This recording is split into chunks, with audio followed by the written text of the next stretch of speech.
لله نحمده ونستعينه ونستغفره ونعوذ بالله من شرور أنفسنا ومن سيئات أعمالنا من يهدي الله فلا مضل له ومن يضلله فلا هادي له ونشهد أن لا إله إلا الله وأشهد أن محمدا عبده ورسوله أما بعد فإن خير الحديث كتاب الله وخير الهدي محمد صلى الله عليه وسلم وشر الأمور محدثاتها وكل محدثة بدعة وكل بدعة ضلالة وكل ضلالة في النار.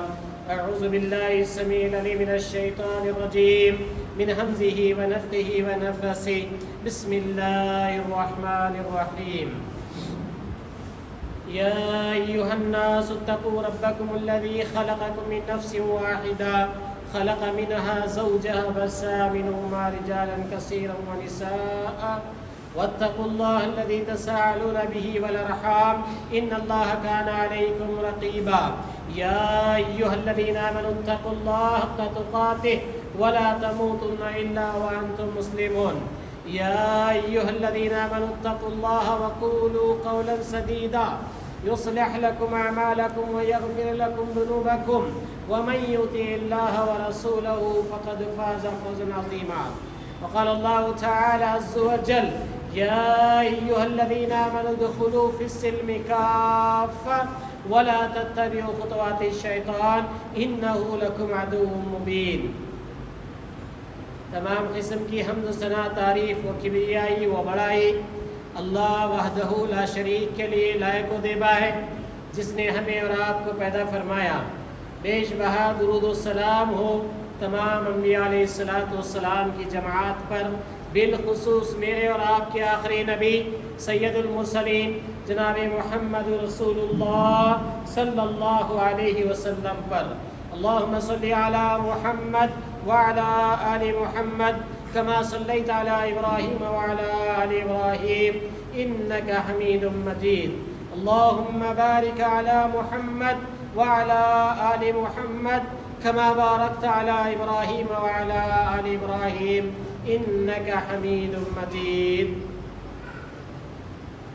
مختصر سی حمد و ثنا کے بعد قابل احترام بزرگوں، نوجوان ساتھیوں، پس پردہ سننے والی ماں اور بہنوں، اللہ رب العالمین کا بے انتہا فضل و کرم ہے کہ اللہ رب العالمین نے مجھے اور آپ کو اپنی بندگی کے لیے جمع ہونے کی توفیق نصیب فرمائی.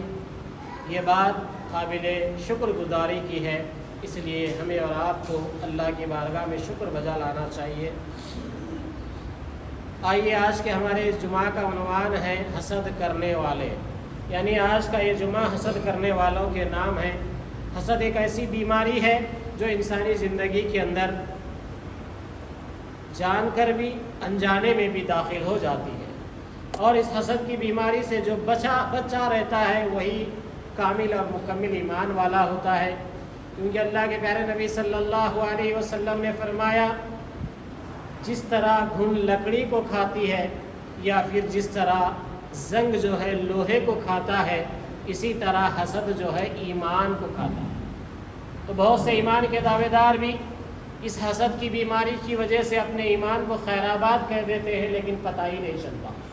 اس لیے آج کے اس جمعہ میں آپ کے سامنے جو عنوان لے کر حاضر ہوں وہ حسد کرنے والے، یعنی حسد کرنے والوں کی کچھ پہچان بھی قرآن اور احادیث میں موجود ہے، اسی طرح حسد کرنے والوں کے نام بھی قرآن اور احادیث کے اندر موجود ہے. تو اسی لیے آج کے ہمارے جمعہ کا عنوان اسی کے ارد گرد ہوگا.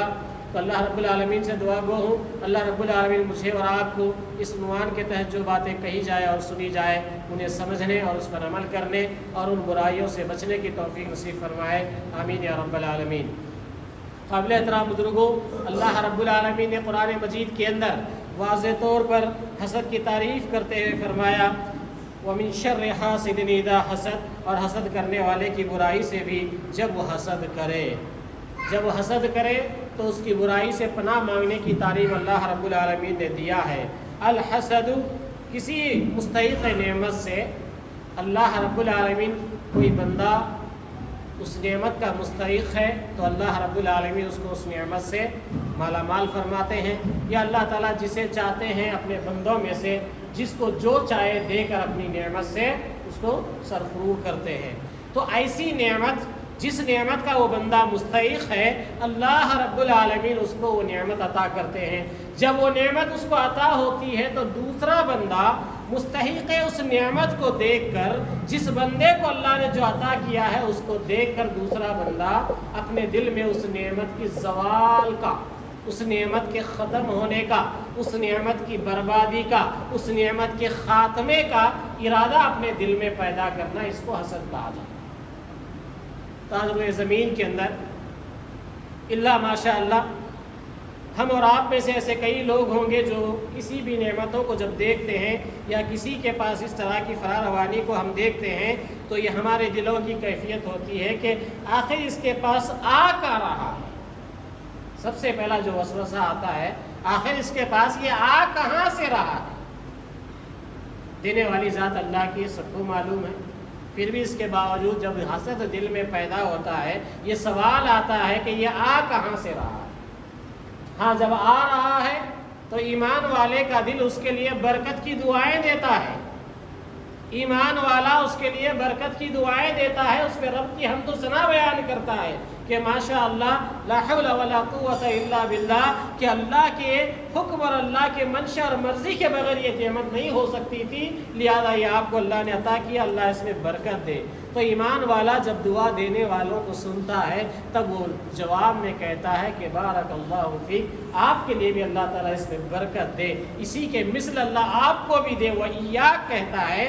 تو گویا حسد کی بیماری سے بچنے کے لیے اسلام نے مجھے اور آپ کو جو تعلیمات دی تھی، آج اس سے امت مسلمہ دوری کا نتیجہ ہے۔ یہی حسد ایمان کو بھی ہمارے خراب کر رہا ہے، یہی حسد ایمان کو بھی کھا رہا ہے، اور ایمان جب ہمارے یہاں سے جاتا رہا تو یقین جانیے کہ وہ تمام کبیرہ گناہ جن کے کرنے سے انسان کے ایمان کو کفر میں بدل دیا جاتا ہے، ایسے اعمال بھی آج انسان سے سرزد ہو رہے ہیں۔ تو اللہ رب العالمین بسا اوقات اس میں ایسے مقصد کے لیے کوشش کرنا بھی شامل ہوتا ہے، یعنی آدمی کے حسد کی تعریف یہ بتلائی گئی ہے کہ کسی کی نعمت جو اللہ رب العالمین نے اسے دیا ہے، اس نعمت کو دیکھ کر اس کے زوال کی، اس کے خاتمے کی آرزو کرنا، یا آرزو نہیں کیا بلکہ اس کے لیے پلاننگ بھی کرتے ہیں کچھ لوگ۔ اس کے پاس جو ہے وہ ختم ہونا ہے، اس کو برباد کرنا ہے، اس کو نیست و نابود کرنا ہے، تو اس کی پلاننگ بھی کرتے ہیں، تو اس کی پلاننگ بھی حسد کہلاتی ہے۔ آدمی کسی کو کوئی نعمت اللہ نے عطا کیا ہے، اس نعمت کو دیکھ کر آدمی یہ سوچنا، یہ ارادہ کرنا کہ اس کے خاتمے کے لیے ہم کیا کر سکتے ہیں، یا پھر اس کے اس بگاڑ کے لیے، اس کی اس نعمت کو خراب کرنے کے لیے، اس کو اس نعمت سے چھین جانے کے لیے جو کچھ بھی آدمی کوششیں کرتا ہے، وہ کوششیں بھی اسی کے زمرے میں آتی ہے کہ وہ بھی حاسد ہے۔ اسی طرح المومن یغبط والمؤمن منافق حسد، مومن جب دیکھتا ہے، جب اللہ کی نعمت کسی کو دی گئی ہے تو وہ دیکھ کر کیا کرتا ہے، اس پہ رشک کرتا ہے، اللہ کی نعمت کا شکر ادا کرتا ہے، اس پر بڑائی بیان کرتا ہے، تعریف کرتا ہے اللہ کی، الحمدللہ اللہ نے آپ کو اس نعمت سے نوازا ہے، بارک اللہ اللہ نے آپ کو یہ چیز دی ہے، سبحان اللہ تمام تعریفیں اللہ کے لیے ہے جو آپ کو یہ نعمت ملی۔ مومن اس طرح اس پر رشک کرتا ہے، اللہ کی تعریف بیان کرتا ہے، لیکن منافق حسد کرتا ہے۔ مومن حسد نہیں کر سکتا، منافق جو حسد کرتا ہے۔ قرآن پاک میں آیا ہے کہ حسدم من عند انفسہم، اپنے دل کی جلن سے، دلوں کے اندر جلن پیدا ہوتی ہے کہ اس کو یہ نعمت کیوں ملی، یہ اس قابل کیوں بنا، اس کے پاس یہ کیوں ہے، یہ ایسا کیوں ہے۔ اس طرح کے حسد جب دل میں آتے ہیں تو اللہ رب العالمین قرآن مجید میں اس کا تذکرہ کرتے کہتا ہے حسدا من عند انفسہم، اپنے دل کی جلن سے، ومن شر حاسد اذا حسد، اور حسد کرنے والے کی برائی سے جب حسد کرنے لگے۔ تو یہ چیز ظاہر ہو جاتی ہے کہ کون انسان حسد کر رہا ہے، کون جلن کر رہا ہے، یہ انسان کو واضح ہو جاتی ہے۔ جب واضح ہو جاتی ہے تو رب کہتا ہے کہ ان کے شر سے پناہ مانگو۔ جب کوئی چیز واضح ہو جائے اس کے شر سے پناہ مانگنے کا حکم ہے۔ آئیے سورہ بقرہ کی آیت نمبر 105 میں اللہ رب العالمین فرماتا ہے ما یود الذین کفروا من اہل الکتاب والمشرکین ان ينزل علیکم من خیر من ربکم نہ تو اہل کتاب کے کافر اور نہ مشرکین چاہتے ہیں کہ تم پر تمہارے رب کی کوئی بھلائی نازل ہو۔ سب سے پہلے یہ حسد پیدا کر لینے والی بیماری ان لوگوں کی ہے جو کافر ہیں، جو مشرک ہیں۔ وہ لوگوں کو یہ ہمیشہ بھائی نہیں جاتی بات، ان کو یہ ہضم ہی نہیں ہوتی کہ ایمان والوں کو اللہ کچھ عطا کرے، ایمان والوں کو اللہ سرخرور کرے، یہ ان کو بھاتی نہیں۔ آج من جملہ دبے الفاظ میں لوگ کہتے ہیں، میں کھلے الفاظ میں کہتا ہوں، آج مسلم سوسائٹی کے اندر ہی کئی ایسے لوگ آپ کو ملیں گے جو نہیں چاہتے کہ مسلم قوم ابھرتی ہوئی نظر آئے، جو نہیں چاہیں گے کہ مسلم معاشرے کا نوجوان ابھرتا ہوا نظر آئے۔ آج مسلم معاشرے کے کئی ایسے لوگ آپ کو ملیں گے جو علل اعلان یہ کہتے ہوئے دیکھیں گے تمہارے باپ دادا نہیں تھے، تمہارے پاس یہ اوقات کہاں سے آ گئی؟ یہ حسد کی بنیاد پہ نہیں تو اور کہاں سے آ رہا ہے؟ تو اللہ رب العالمین اس آیت کریمہ میں بتا رہا ہے، نہ تو اہل کتاب کے کافر اور نہ مشرک یہ چاہتے ہیں کہ تم پر تمہارے رب کی کوئی بھلائی نازل ہو۔ ان کے اس حسد کی کیا، ان لوگوں نے اس حسد سے کیا ہوا؟ اللہ تعالیٰ جسے چاہے اپنی رحمت خصوصی سے عطا فرمائے۔ اللہ تعالیٰ بڑے فضل والا ہے۔ اللہ دلاسا دے رہا ہے امت کو، اللہ اہل ایمان کو دلاسا دیتے ہوئے کہہ رہا ہے ان کے اس حسد سے کیا ہونے والا ہے۔ دینے کے لیے تمہارا رب بیٹھا ہوا ہے، وہ جسے چاہے جو چاہے دے دے۔ ان کے حسد سے تمہیں گھبرانے کی ضرورت نہیں ہے، ان کے حسد سے تمہیں مایوس ہونے کی ضرورت نہیں ہے۔ اللہ رب العالمین کہتا ہے ان کے اس حسد سے کیا ہوا؟ اللہ تعالیٰ جسے چاہتا ہے اپنی رحمت خصوصی عطا فرمائے۔ اللہ تعالیٰ بڑے فضل والا ہے۔ اسلام سے پہلے یہود و نصارہ کو جس بات کی تکلیف تھی وہ یہی تھی کہ یہ قریش کے قبیلے سے محمد رسول اللہ کیسے،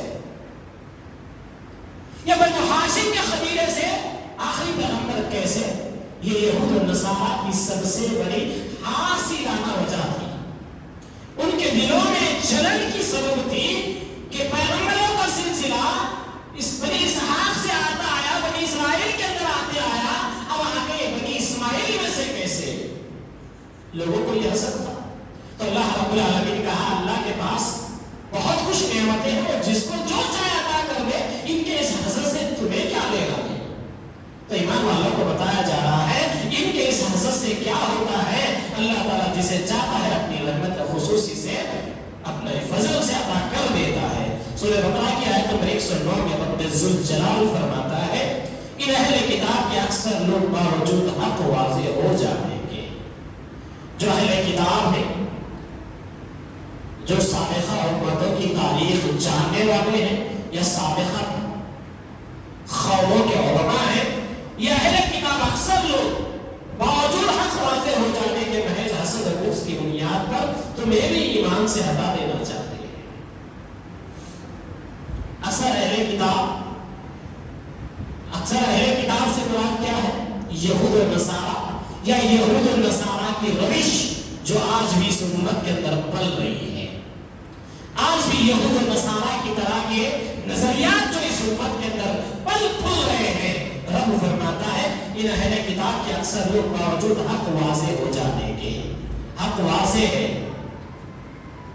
گناہ اور نیکی واضح ہے، ایمان اور کفر دونوں واضح ہیں، اللہ رب العالمین فرماتا ہے محض حسد اور بغض کی بنیاد پر تمہیں بھی ایمان سے ہٹا دینا۔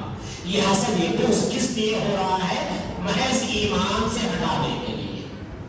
جیسے میں بھی حدیث کا حوالہ آپ کو دیا تھا، اللہ کے پیارے نبی صلی اللہ علیہ وسلم نے فرمایا حسد ایمان کو اس طرح کھا جاتا ہے جس طرح گھل لکڑی کو کھا جاتی ہے۔ قیمت جس طرح لکڑی کو میٹھی بنا دیتی ہے، اسے گنا کر لیتی ہے، اسی طرح جس انسان کے دل میں حسد ہوتا ہے اس کا ایمان بھی اسی طرح پورا ہو جاتا ہے۔ آئیے اللہ رب العالمین آگے فرماتا ہے ان کا مقصد ہوتا ہے کہ ایمان سے ہٹا دینا چاہتے ہیں، تم بھی معاف کرو اور چھوڑو یہاں تک کہ اللہ تعالیٰ اپنا حکم لائے۔ اللہ ایمان والوں سے کہتا ہے جب حسد کرنے والے تمہارے سامنے ظاہر ہو جائے، جب ان کے نظریات یہ سمجھ میں آ جائے کہ یہ دنیا چاہتے ہیں، ان کو دین سے کوئی انس نہیں ہے. یہ اپنے ایمان اور عمل کے ذریعے سے یہ بتا رہے ہیں کہ ان کو دنیا چاہیے، آخرت نہیں چاہیے. ان کو کفر چاہیے، ایمان نہیں چاہیے. ایمان سے زیادہ ان کے پاس کفر پیار ہے، دین سے زیادہ ان کے پاس بے دینی عزیز ہے. تو رب فرماتا ہے تم بھی ایسے لوگوں کو معاف کرو، چھوڑو، یہاں تک کہ اللہ تعالیٰ اپنا حکم لے کر آئے. اللہ تعالیٰ اپنا حکم کیا لے کر آتا ہے؟ یقیناً اللہ تعالیٰ ہر چیز پر قدرت رکھتا ہے. فَتَرَبَّصُوا حَتَّىٰ يَأْتِيَ اللَّهُ بِأَمْرِهِ. تم انتظار کرو، اس لیے کہ ان لوگوں کو دنیا بہت عزیز ہے. اللہ اس کے رسول کے دین کے جدوجہد کو چھوڑ کر ان کو دنیا عزیز ہے. یہ دنیا پہ رچے بسے ہوئے ہیں.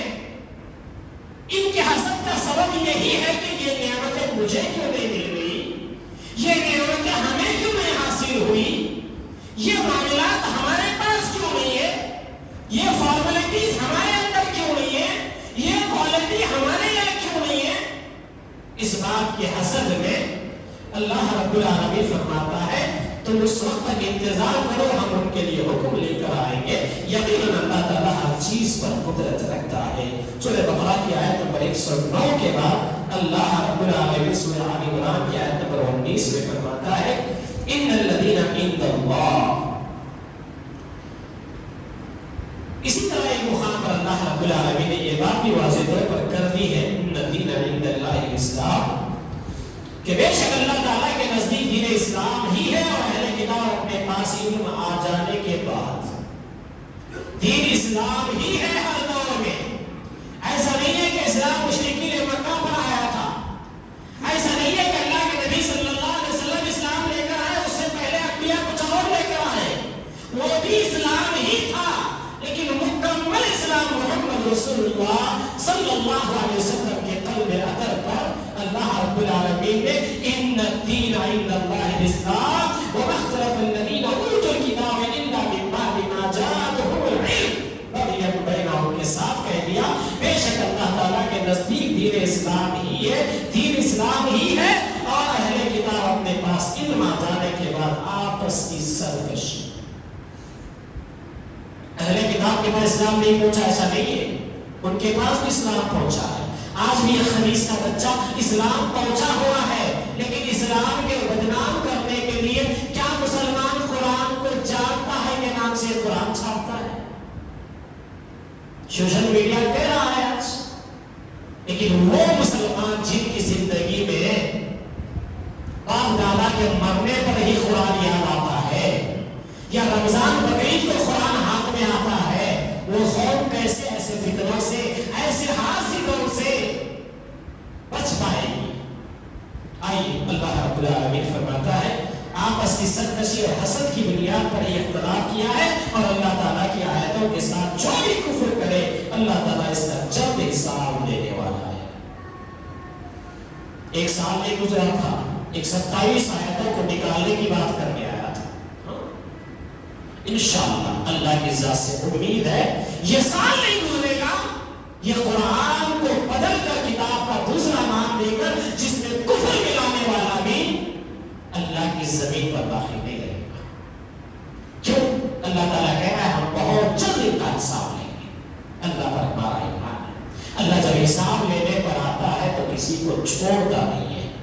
اللہ رب العالمین سورہ نساء کی آیت نمبر 54 میں فرماتا ہے یا یہ لوگ لوگوں سے حسد کرتے ہیں اس پر جو اللہ تعالیٰ نے اپنے فضل سے انہیں دیا ہے. قرآن میں نے نہیں مانگا تھا اللہ سے، میرے رب نے اپنے فضل سے دیا تاکہ یہ میری اور آپ کی زندگی کا دستور ہو جائے. یہ ہضم نہیں ہو رہا ہے دوسری قوموں کو. کیوں؟ جس قوم کو دیا گیا ہے وہ قوم لاپرواہ، جس قوم کو یہ قرآن دیا گیا وہ قوم جوزدان میں لپٹ کر اسے سجا کر رکھنے میں لگی ہوئی ہے. دوسری قومیں اس کی کاپی بنا کر اس میں کفر و شرک ملانے میں تلی ہوئی ہے. جو اللہ کی آیتیں واضح تھی وہاں ترجمے کرنے میں احتیاط برتا جا رہا ہے. کہیں اگر میں یہ ترجمے میں لفظ لکھ دوں تو قوم کو سیدھا سیدھا پیغام پہنچ جائے گا، لہذا کے دائرے میں لکھا جائے گا۔ اب یہ سب کیوں ہوا؟ اللہ فرماتا ہے اپنے فضل سے اللہ نے دیا ہے، بس ہم نے تو آل ابراہیم کو کتاب اور حکمت بھی دی ہے اور بڑی سلطنت بھی عطا فرمائی ہے۔ آل ابراہیم اہل توحید کبھی زمین کے اوپر کنگال نہیں رہے۔ آل ابراہیم اہل توحید کبھی زمین کے اوپر مفلس نہیں رہے ہیں۔ اس لیے اللہ رب العالمین فرماتا ہے ہم نے ان کو بڑی سلطنت بھی عطا فرمائی ہے۔ سورہ فتح کی آیت نمبر 15 میں رب فرماتا ہے جب تم غنیمتیں لینے جانے لگے گے تو جھٹ سے یہ پیچھے چھوڑے ہوئے لوگ کہنے لگے کہ ہمیں بھی اپنے ساتھ چلنے کی اجازت دیجیے۔ وہ چاہتے ہیں کہ اللہ تعالیٰ کے کلام کو بدل دیں۔ ایک نقطہ یہ بتایا گیا ہے، اکثر ایک حسد پھیلنے کا ایک سبب یہ بھی ہوتا ہے، اللہ رب العالمین کا حکم آیا مال غنیمت فلاں فلاں کے اندر تقسیم کر دیا جائے، مال غنیمت ان لوگوں کے اندر تقسیم کیا جائے، اور مال غنیمت کا 5واں حصہ اللہ اور اس کے رسول کا ہے۔ یہ حکم کہاں سے آیا تھا؟ یہ حکم اللہ رب العالمین کی جانب سے آیا تھا۔ اللہ کے نبی صلی اللہ علیہ وسلم نے اللہ کے حکم کے مطابق اس مال غنیمت کو جن لوگوں نے تقسیم کرنا تھا کیا۔ کچھ لوگوں کو نہیں بلایا تو وہ کچھ لوگ اعتراض کرنے لگے، ہمیں چھوڑ کر مال غنیمت ایسے کیسے بانٹ دیا جائے گا، ایسے کیسے دے دیا جائے گا۔ دل میں ایک حسد آیا، کیونکہ ایک انسانی فطرت ہے۔ آج آپ سارے محفل میں موجود ہیں، آپ میں سے اگر کسی کو کچھ مخصوص چیز دینے کے لیے آئی تو میرا کام بنتا ہے کہ جس کو دینے کے لیے کہا گیا ہے میں انہیں کو بلا کر دوں گا۔ اگر یہ کام انجام دیا گیا تو دوسرا آدمی اٹھ کر کہے کہ امام صاحب خیانت کر رہے ہیں، سب کو چھوڑ کے ان کو ہی بلا کے دے دیے۔ آپ اختیار ہے، آپ بول سکتے ہیں کہ آپ کا رجحان ہے، لیکن شریعت میں ایسا نہیں ہوتا۔ وقت کا پیغمبر بھی کیوں نہ ہو، رب نے جو حکم دیا ہے وہی کرنا ہے۔ اسی لیے اللہ رب العالمین نے کہا یَنطِقُ عَنِ الْهَوَىٰ إِنْ هُوَ إِلَّا وَحْیٌ یُوحَىٰ۔ میرے پیغمبر اپنی مرضی سے کچھ بھی فیصلے نہیں کرتے، پیغمبر اپنی مرضی سے نہیں بولتے، پیغمبروں کو بولنے کا جو حکم دیا جاتا ہے وہ وہی بولتے ہیں۔ تو اس غلط فہمی میں بھی آج امت کے اندر ایک حسد کی بیماری پائی جاتی ہے۔ وہ کیا ہے؟ اگر کسی کے نام کچھ دے دیا جائے، انعام دیا جائے، تحفہ دیا جائے، وہ اس کے نام کا ہے، اللہ کی طرف سے ہے، من اللہ ہے، وہ اس کا حق ہے، وہ اس پر تعریف کی جائے، اس پر برکت کی دعا دی جائے۔ اس کی وجہ یہ کہے کہ نہیں ہم کو کیوں نہیں دیے گئے، ہم بھی تو حقدار تھے، ہم بھی تو واقعی تھے۔ نہیں، کچھ نعمتیں بندوں کو اللہ کی جانب سے ان کے انعام کے طور پر ان کو ملتی ہیں۔ تو اسی طرح اللہ رب العالمین نے اس آیت کریمہ میں مال غنیمت کا تذکرہ کر کے بتایا اللہ تعالیٰ پہلے ہی فرما چکا ہے کہ تم ہرگز ہمارے ساتھ نہیں چلو گے۔ وہ اس کا جواب دیں گے نہیں بلکہ تم ہم سب سے حسد کرتے ہو۔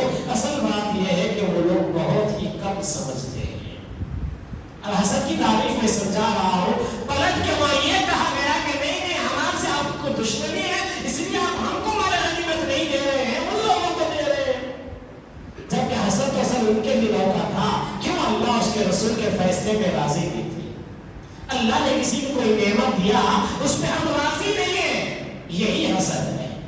اللہ کسی کو کچھ نعمت دے دے، وہ مستحق نعمت ہے تو وہ ہم کا ہضم نہیں ہو رہی ہے، تو گویا ہم حسد اس بندے سے نہیں کر رہے ہیں، دینے والے اللہ کی ذات سے کر رہے ہیں۔ تو اللہ رب العالمین وہی تذکرہ کرتے ہوئے بتا رہا ہے۔ تو یہ لوگ الٹا نبی کو کہہ دیے کہ اے نبی آپ کو کچھ ہم سے حسد ہے، اس لیے آپ ہم کو ساتھ نہیں لے جا رہے ہیں، مال غنیمت دینے ان کو لے جا رہے ہیں۔ تو اللہ نے کہا حسد کی ایک بنیاد یہ بھی ہے، نبی کے لیے وہی حکم ہے جو اللہ نے ان کو دے دیا ہے۔ نبی کو اللہ نے جس معاملے میں اختیار دیا نبی وہی کریں گے، اپنی مرضی سے کچھ نہیں کریں گے۔ تو لوگوں نے یہ سمجھا کہ نبی اپنی مرضی سے اپنے صحابہ کو دے رہے ہیں اور ہم کچھ لوگوں کو نہیں دے رہے، ایسے سوچا تو رب نے کہا نہیں یہ بھی حسد ہے۔ نبی نے جو کیا وہ اللہ کے حکم سے کیا، جو نعمت اللہ نے انسانوں میں سے کسی کو دی وہ اللہ نے اپنی مرضی سے دی۔